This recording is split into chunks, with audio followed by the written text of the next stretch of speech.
Hello guys, el día de hoy estuvimos trabajando con la página número 106, and for this page what we have to do is to count in color. Okay, so let's count them: 1, 2, 3, 4, 5, 6, 7, 8. 8. Y tenemos starfish. We have 1, 2, 3, 4. 4 starfish. Now, this fish without color, lo vamos a hacer blue, blue, blue, blue.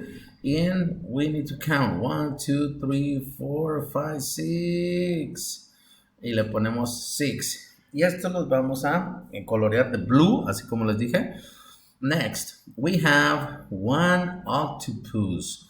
One octopus.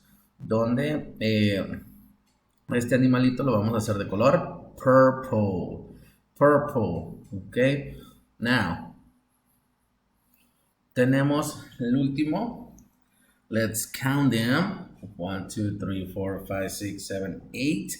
We have 8. 8 sharks.